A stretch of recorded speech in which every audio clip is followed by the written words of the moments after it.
दर्शकगण, श्रोतागण, भाई और बहनों, मातृशक्ति को नमन। चैनल 24+ न्यूज़ के खास विशेष मनमोहक, एक अच्छा इंसान बनाने वाला, एक मानवतावादी विचारधारा देने वाला और संपूर्ण विश्व के अंदर शांति कैसे स्थापित हो सकती, निशस्त्रीकरण कैसे हो सकता है, उसका सुझाव देने वाला, अहिंसा की नीति का निर्धारण करने वाला, हमें अपने लाइफ स्टाइल के बारे में और हमारी जो प्रतिदिन की जो व्यक्तित्व विकास की जो चर्या है किस तरीके से अच्छी हो, इन सब बातों के बारे में बताने वाला पुनरुत्थान कार्यक्रम में आपका हार्दिक स्वागत है, अभिनंदन है, सत्कार है। पुनरुत्थान कार्यक्रम एक ऐसा कार्यक्रम है जिसमें प्रतिदिन नए नए विषयों के साथ प्रवेश करते हैं। हर विषय हमारे से जीवन से जुड़ा हुआ होता है और हर विषय के अंदर इस तरीके से उसको तैयार किया जाता है, सांगोपांग बनाया जाता है कि हर वर्ग के व्यक्ति के लिए उसमें कुछ खुराक हो, उसमें से उसको कुछ ऐसा मिले कि उसके जीवन की दिशा, उसकी जीवन को एक नई दिशा मिले। इसी क्रम में आज का एक बहुत दार्शनिक विषय है, वो हम आपके सामने लेकर प्रस्तुत हो रहे हैं। आज का हमारा दार्शनिक विषय है अद्वैत चिंतन। भाई और बहनों, दर्शकगण, श्रोतागण, बहुत ही सुंदर चिंतन है, इस पर घंटों घंटों पर चर्चा की जा सकती है। द्वैत और अद्वैत, द्वैत का मतलब होता है दो, अद्वैत का मतलब होता है एक। जहां पर दो या दो से अधिक होते हैं वहां पर बुद्धि का टकराव होता है, चिंतन होता है, वाद विवाद होता है और क्या है, मतभेद भी हो सकता है, मनोभेद भी हो सकता है। सारी प्रक्रियाएं दो या दो से अधिक होने से होती है। हम अपने सोसाइटी के अंदर रोज देखते हैं कि समाज के अंदर दो से अधिक व्यक्ति होते हैं। जब कई बार अगर वो पॉजिटिव वे में जाते हैं तो बजे हजारों लाखों लोग एक साथ जुड़ करके बहुत बड़ा काम कर सकते हैं। और जो कभी वो नेगेटिव रुख के अंदर चले जाते हैं तो दो के अंदर ही टकराव हो जाता है और टकराव इस कदर बढ़ जाता है कि वह जो है दो संप्रदायों में, दो गुटों में बदल जाता है और वो गुटबाजी होकर के एक ऐसा कहना चाहिए कि एक अभव्य नज़ारा प्रस्तुत हो जाता है जो कि हम चाहते भी नहीं हैं। खैर, ये तो उसका जो है व्यवहारिक पक्ष हुआ। अब द्वैत अद्वैत जो है ये वेदांत के अंदर प्रसिद्ध है। वेदांत किसे कहते हैं? वेद का अंत, जिसको कि उपनिषद कहा जाता है। वेद है, ईश्वर कृत है और ये 5000 साल पुराने हमारे पास में रिटन स्क्रिप्चर से एविडेंसेज है। सबसे पुराने वेद, और वेदों के लिए कहा जाता है कि वेद ईश्वर कृत होते हैं। तो उन्हीं वेदों का अंत, यानी उन वेदों पर जो टिप्पणियां लिखी गई है, उन पर जो भाष्य लिखे गए हैं, चूर्णियां लिखी गई है, उन सब को हम उपनिषद कहते हैं। उपनिषद 108 है, लेकिन उसका आधार है सारा वेद ही है। तो वेदांत के अंदर द्वैत और अद्वैत की बहुत चर्चा है। द्वैत का मतलब दो। दो क्या कि एक तो सबसे पहले अद्वैत क्या होता है ये देखेंगे हम। अद्वैत होता है हमारा जीव, हमारी आत्मा, वो अद्वैत है। और द्वैत के अंदर क्या होता है कि शरीर और आत्मा ये दोनों भिन्न भिन्न मानी गई है और दोनों की भिन्नता करके द्वैत से अद्वैत की ओर जाना होता है। ये जो है वेदांत का मुख्य साधना का विषय होता है। तो अद्वैत का अर्थ होता है कि मैं शुद्ध आत्मा हूं। शुद्ध आत्मा कैसी? अनंत ज्ञान वाला, अनंत दर्शन वाला, अनंत शक्ति वाला और अनंत सुख का भंडार, जिसको कि ब्लिस कहा जाता है।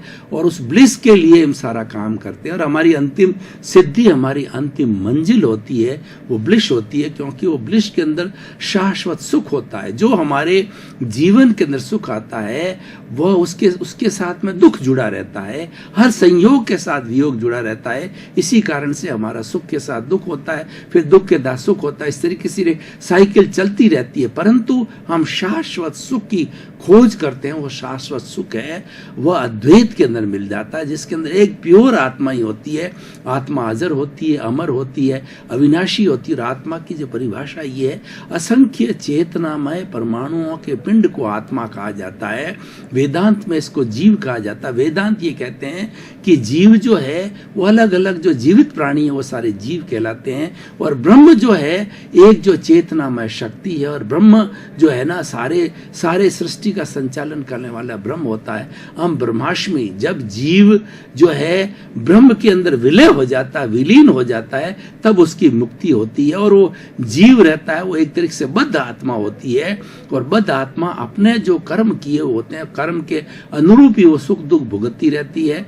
और जब उसको जो है वो ब्रह्म का बिंब यानी ब्रह्म की जो है वो चर्या उसको मालूम हो जाती है, ब्रह्म किस तरीके का होता है, उसकी अनुभूति चालू हो जाती है, उसका अनुभव चालू हो जाता है। अनुभव चालू होते होते जीव के अंदर जो कुछ भी राग द्वेष होता है, जो कषाय होता है, क्रोध मान माया लोभ होता है, वो सारा मिट जाता है। मिट करके वह मुक्ति की ओर चला जाता है। तो उसके पहले जो है ये जीव है वो विधेय बनता है। मुक्ति में जाने के पहले विधेय बनता है। विधेय का अर्थ होता है कि शरीर में रहते हुए भी शरीर से भिन्न।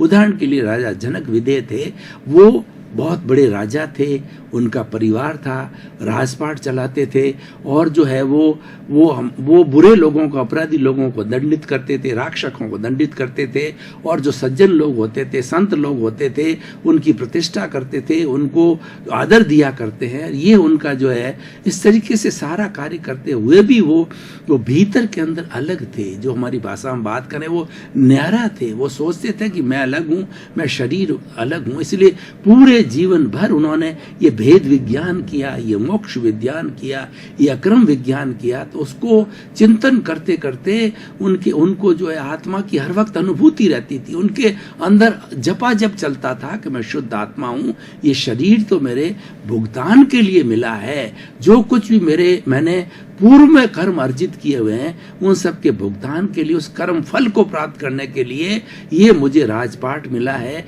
क्योंकि मैं ऐसा ही जो है जन्म करके आया हूँ, पूर्व जन्म के अंदर ऐसे ही कर्मों का बंधन करके आया हूँ और राजपाट का संचालन किया जा रहा है। और जब इस तरीके से वो विधेय हो जाता है और विधेय होता है, वो जीवन मुक्त होता है।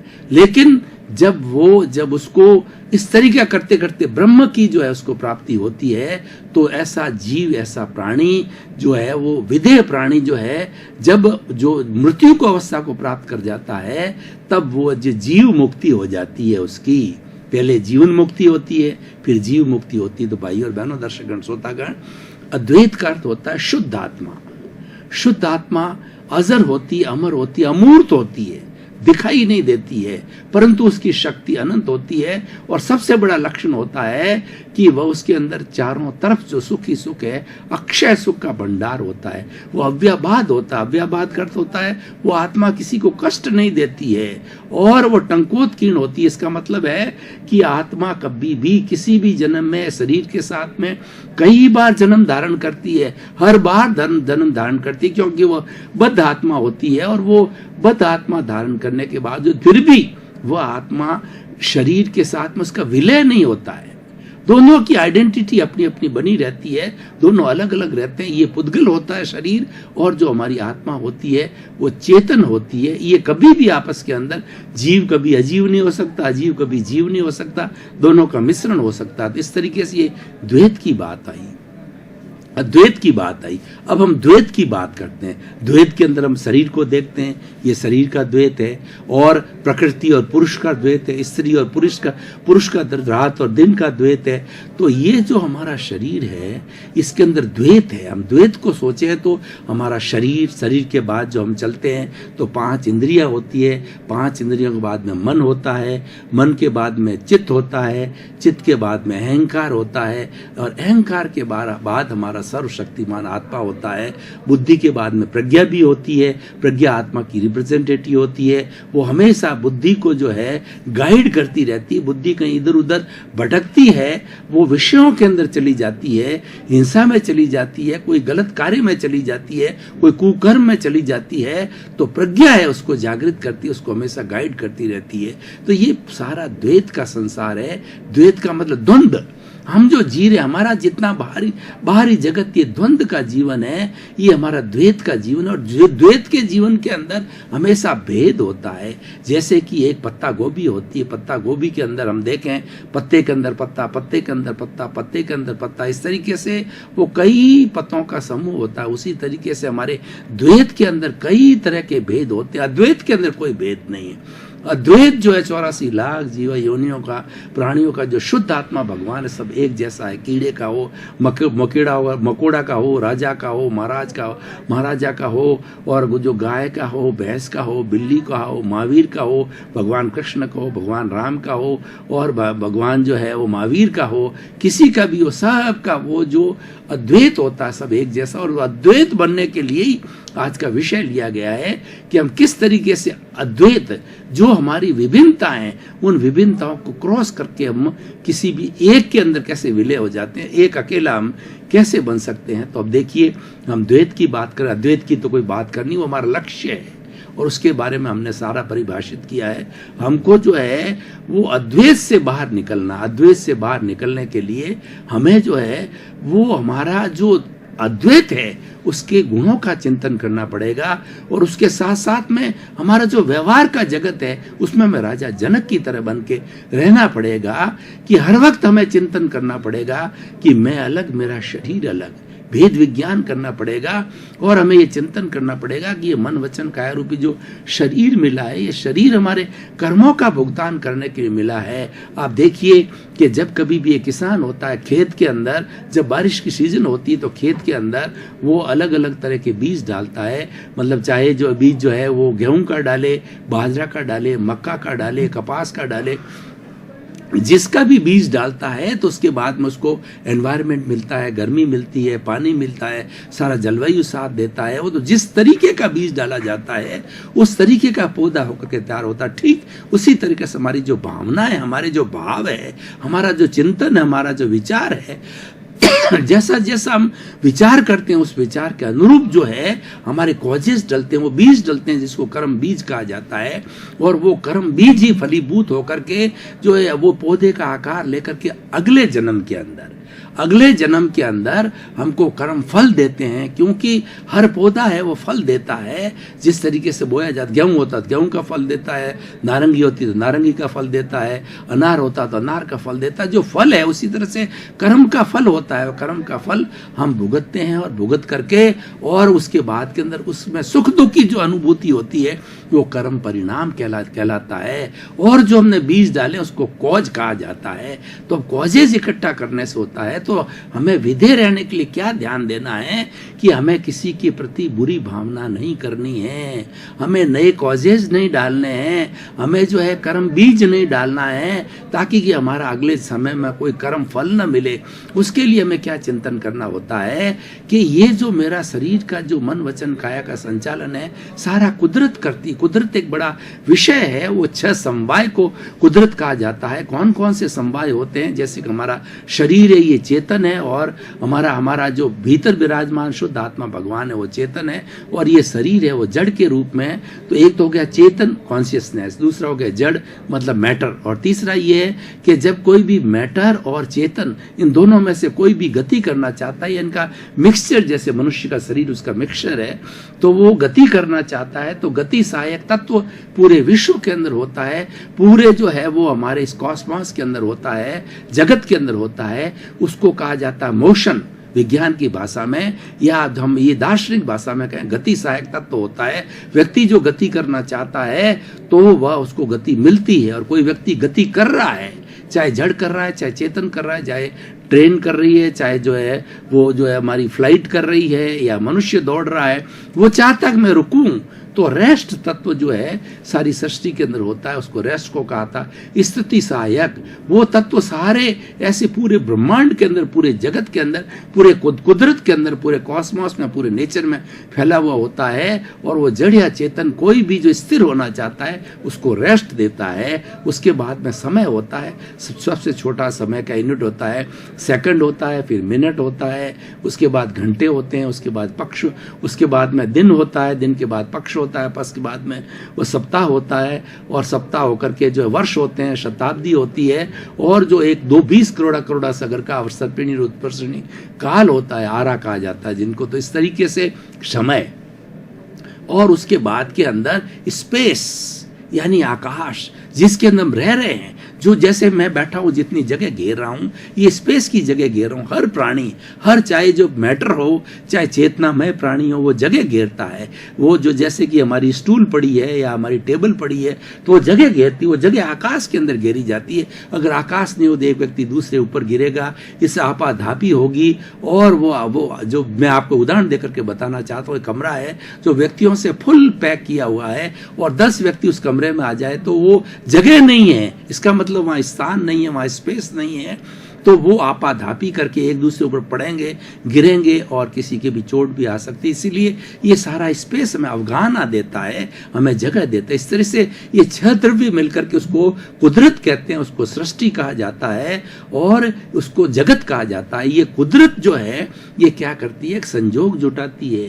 हमारे मन वचन काया का जो भी भोगावली है, जो कुछ भी हमें भुगतान, किसी की सेवा करनी है, किसी की सेवा लेनी है, कोई हमको गाली देगा, गलोज देता, कोई हमारा आदर करेगा, कोई राजनीति में जाएगा, कोई इंजीनियर बनेगा, कोई डॉक्टर बनेगा, तो जैसा जैसा उसका अच्छा बुरा भुगतान जो कि अर्जित करके आया होना होता है, उसके लिए सारे संजोग जो है, हर क्षण जो है हमारी ये कुदरत है, वो संजोग जुटाती रहती है। इसको कुदरत का कानून कहते हैं। कुदरत का काम ये कि किसी भी व्यक्ति ने जैसे जैसे कर्म अर्जित करके लाया है वो पास्ट लाइफ के अंदर, वैसे वैसे वो संजोग जुटा करके और उसको कर्म फल और कर्म परिणाम देती। इसीलिए हमारा कोई भी सृष्टि का 84 लाख जीवा योनि का कोई भी प्राणी वो कार्य कर रहा है, वह भी कर्मों के अधीन है, वह भी सृष्टि के अधीन है। उनको भी जो कुदरत जैसा जो है वो संजोग जुटाती, वो स्वयं कुछ नहीं कर सकता। व्यक्ति स्वयं एक सांस भी नहीं ले सकता है, पूर्व अर्जित जैसे करके आया उसके अनुरूप। तो ये हमें ध्यान रखना चाहिए। हम ये जीवन भर ये ध्यान रखेंगे कि सबसे पहले शाश्वत सत्य ये है कि मैं शुद्ध आत्मा हूं, जिसको कि हम अद्वैत कहते हैं, और द्वैत की ये सारी बात ये द्वैत के अंदर हमें ये ध्यान रखना है, हमें विधेय रूप में रहना है कि जो मेरे जो कर्मों का भुगतान शरीर से करना है, उसके लिए जो हमारी ये प्रकृति है ये संजोग जुटाती है, संजोग के अनुरूप ही कार्य करता, वो एक्सेप्ट करना चाहिए। क्योंकि हमारी स्वतंत्रता नहीं है। हमारी स्वतंत्रता तो क्या है कि नए कौज न डालें, नए कर्म बीज न डालें, इसमें हमारी स्वतंत्रता है। हम अगर नए नहीं डालेंगे तो आने वाले समय के अंदर हमारे जो है पूर्व कोई कर्म बाकी नहीं रहेंगे और हम मोक्ष की अवस्था को प्राप्त कर सकते। भाई और बहनों, दर्शकगण, श्रोतागण, अब हमारी जो पुनरुत्थान की परंपरा है कि हम लास्ट के 5 मिनट जो है उस एपिसोड को जो कसौटी पर कसते हैं कि एपिसोड मनुष्य के लिए लाभकारी है कि नहीं है, और ये समाज को कुछ दे सकता नहीं, पूरे विश्व को वैश्विक स्तर पर इसमें कोई योग्यता रहता है कि ये कोई भी नया कॉन्सेप्ट,